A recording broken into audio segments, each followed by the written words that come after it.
Now, I did a video earlier on Frank Paxton from the Stonewall Brigade and his demise at the Battle of Chancellorsville, and in spirit of doing some Chancellorsville videos on the 158th anniversary, I figured I'd bring you to the key to the Chancellorsville battlefield.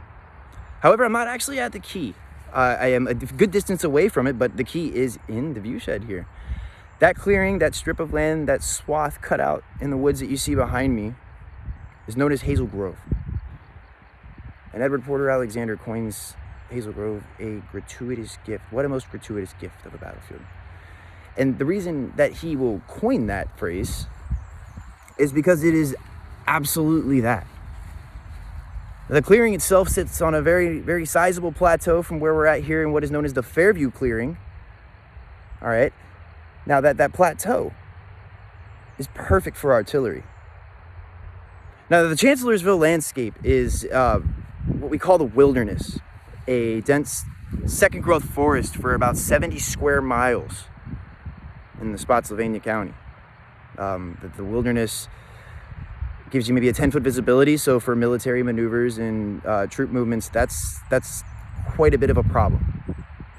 Artillery itself is going to face issues trying to even be effective in a place like the wilderness. Where it does have effect are these small chance clearings that you're going to have sporadically in the wilderness. Now, this clearing serves to be a little more important than some of the other ones. Not that those aren't important in their own rights to their own aspects of the battle, but this portion here at Hazel Grove and Fairview holds a very important, I guess you could say, factor to how this battle will play out.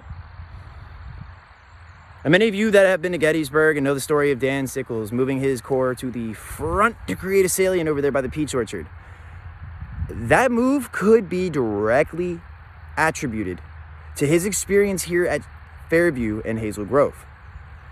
So on the May 2nd, May 3rd incidents that are taking place, we have Jackson wounded on May 2nd, the confusion of battle that is going in between the early morning hours of May 3rd and the late night hours of May 2nd. The little sporadic fighting that takes place in this clearing here in Fairview. We have the 12th Corps ultimately holding positions here in Fairview, and the 3rd Corps also vacating Hazel Grove as Confederates are attacking at first light and amassing their 40 cannon to direct that fire into the Fairview clearing, and ultimately just across the Orange Turnpike, the Chancellor House. Now you can kind of get an idea why this is such a gratuitous gift. Now the Federals on this side of the field on Fairview have some protection of their own that isn't necessarily in place over there at Hazel Grove. And those are those lunettes. That earthwork right there, shaped like a moon crescent, would be an advantage that the Federal artillery does hold over the Confederate artillery over here.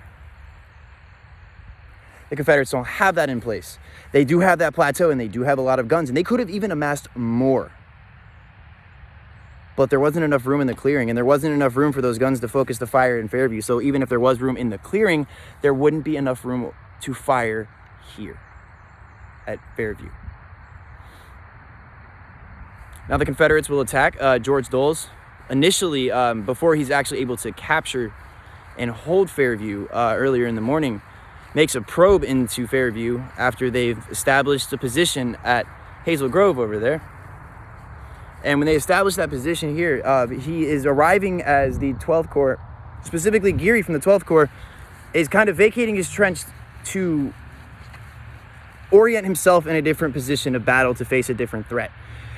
Doles will retreat the way he came. And eventually they'll come back with 2 regiments borrowed, and I believe another regiment under North Carolina, Alabamians and Tennesseans, are going to rush into Fairview, ultimately capturing Fairview.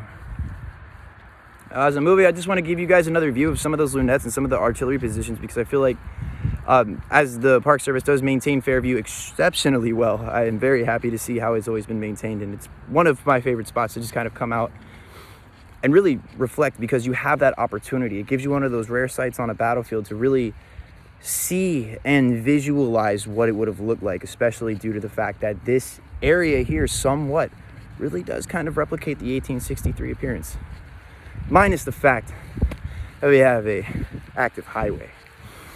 Now, on top of this being a great sector of a battlefield, this is going to become a massive hospital. Private Rice Bull, which many of you may be familiar with some of his writings and recollections, will be wounded. And I do believe he convalesces in an area around Fairview. Now, if we look behind me here, the rows and rows and rows of lunettes that the federal artillery has here. Stunning. It really is. It is surreal to think about the amount of artillery concentrated in this area here. To just have that amount of firepower in one position. Hell on earth. Because of the Confederates taking this position and being able to hold something like this is how close they are to Hooker. Joseph Hooker is commanding the Union Army of the Potomac, by the way. Just over there in the direction that I'm pointing is where the Chancellor House would have been. Hooker would have been commanding from the Chancellor House, and a shell will hit a pillar on the Chancellor House, and fragments of that will strike Hooker, causing him to have a concussion. Now, logically speaking, if you're commanding an army of that magnitude and you're in this position where you are now facing defeat, now mind you, there are 40 guns over there at Hazel Grove.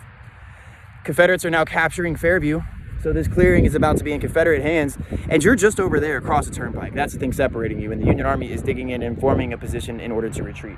So at this point, Confederates are preparing for an all-out assault on the Chancellor House and the Chancellor clearing over there. He doesn't relinquish command.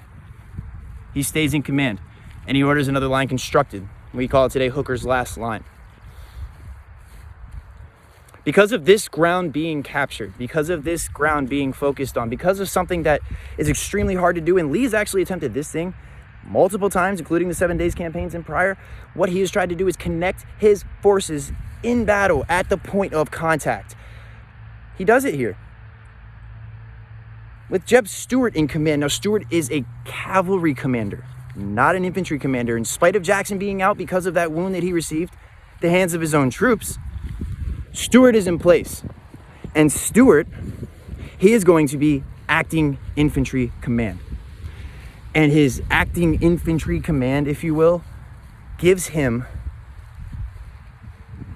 this opportunity to connect the forces with Lee's attack, and it does.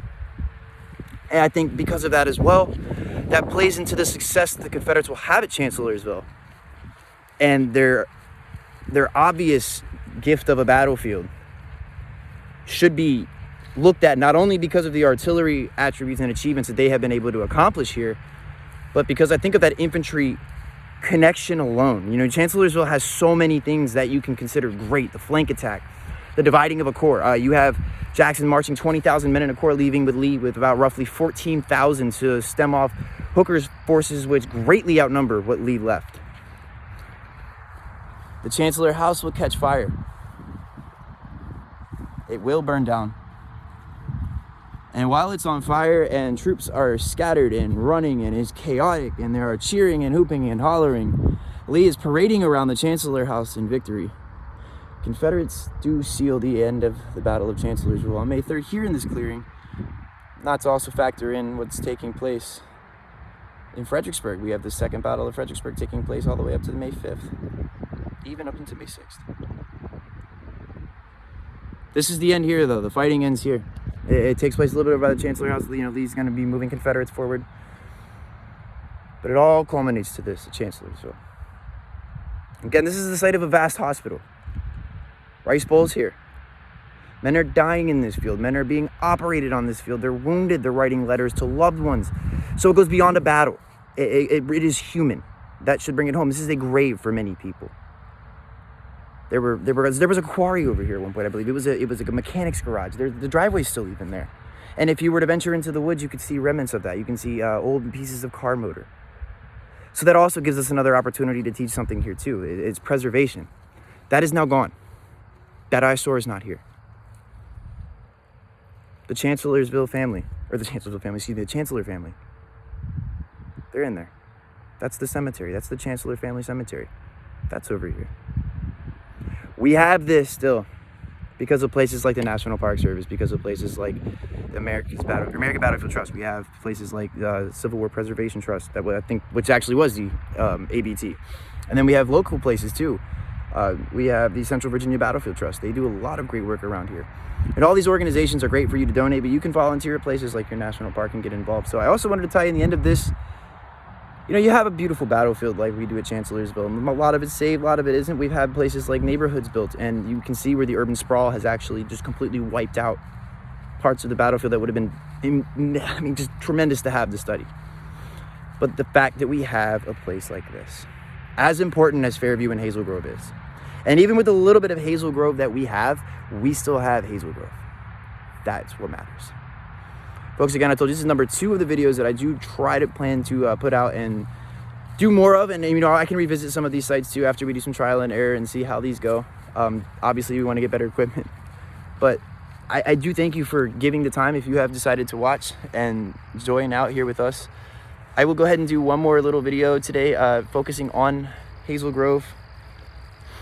And I really want to keep it specific to May 3rd, since today is May 3rd.